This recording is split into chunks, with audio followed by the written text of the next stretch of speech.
Hi knitters, it's Mimi with Pastiche Knitwear. Today's video tutorial is on how to do what I like to call the Mary Poppins buttonhole, which is practically perfect in every way. It's a one-row buttonhole and it does have quite a few steps and it is a wee bit fiddly, but boy, it produces a very, very beautiful result. You can see here that I've been working on a whole bunch of samples of different sizes, various sizes. I will say that these buttonholes tend to be smaller than other buttonholes that I have worked. They're a little firmer, so you may need to do an extra stitch when you're making them. These are six stitch. This is a 7 stitch. This is a 5 stitch. The 5 stitch accommodates a 3/4 inch button. This is a worsted weight yarn. The 6 stitch accommodates an inch diameter button. So you would want to have your buttons before you work your buttonholes to make sure that your buttonholes are neither too small nor too large. All right, so you can see here that I have marked the stitches that are going to be part of the buttonhole here with a piece of waste yarn. You can use stitch marker, you can use whatever you like just to do that. And it's helpful to mark them before you start the row so that you don't have to do all that figuring as you're working the buttonholes. So let's go ahead and get started here. So we're just going to knit up to our first stitch here. And this first stitch we are going to purl. So I'm going to actually pull out my waste yarn because the marker is really, if I know how many stitches are in my buttonhole, which I do, I have 6, then I'm okay. And I need to know where to start is really the thing. So I'm up to that spot, so I'm just going to pull that out. But the first stitch of this, we're always going to purl. Now the next stitch, I'm going to slip it purlwise and then just bring the yarn to the back, effectively wrapping it. And so now I have 4 stitches left of the 6 that I marked, so I'm going to bind off. So 1, 2, 3, 4, and then I replace. So you can see I've got 4 stitches on each side.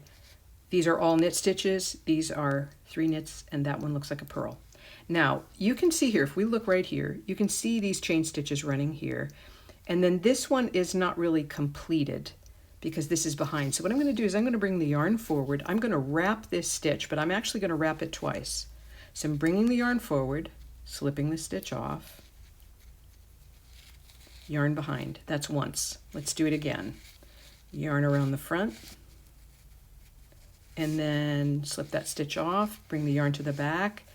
And so we have effectively wrapped that 2 times. Okay, so we finished the bottom of the buttonhole. Now we're going to do the top of the buttonhole. So we're going to turn it around.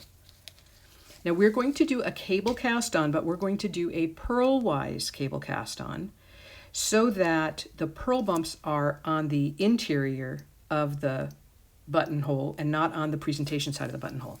So I'm going to come in between these first 2 stitches, and that's actually where the yarn is coming out. And this is why we wrapped twice, because we're going to kind of undo one of them. So I'm just going to purl that stitch, pull out, and then I'm going to take my left needle tip under this back leg and drop that stitch up on there. Now when I tighten this, I do not want to tighten it too tightly because cable cast-ons are firm and you don't want to have too tight. You don't want the stitches to be too tight on the top of the buttonhole. So that's 1, 2,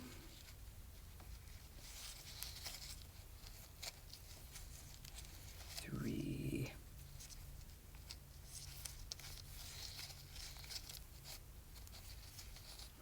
4,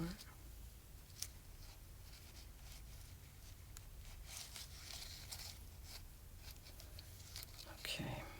Now let's count, because we're going to end up needing 1 extra stitch than how many we bound off. I didn't say that very well.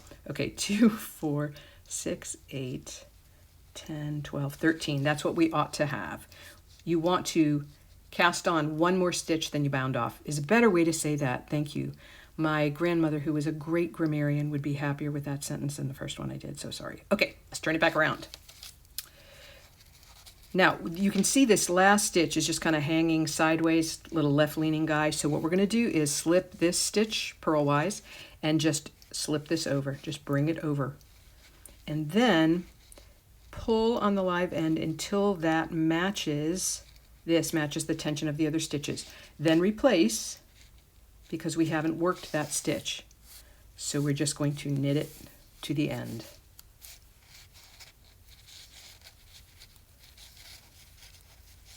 Now, we are going to have our ta-da moment, which is beautiful, but I want to show you one other thing. A lot of times when we're doing this, you can see right here, there's a teeny bit of a gap.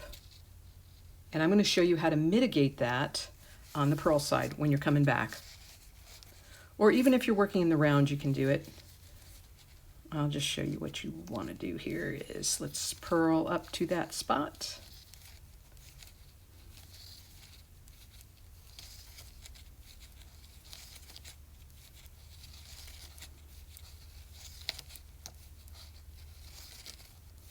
Okay, so here's the gap.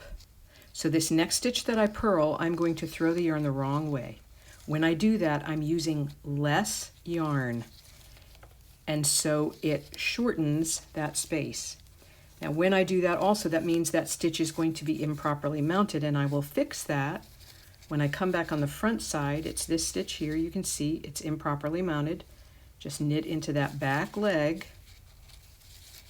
And that takes care of it. So I'll just knit down here to the end, and then we'll take a gander at our gorgeous, gorgeous buttonhole. All right. So here we are. It really is a very lovely, beautiful way to do this. So I really hope you'll give it a try. I'd love to know how you do. And as always, if these videos are helpful to you, please consider subscribing. Happy knitting!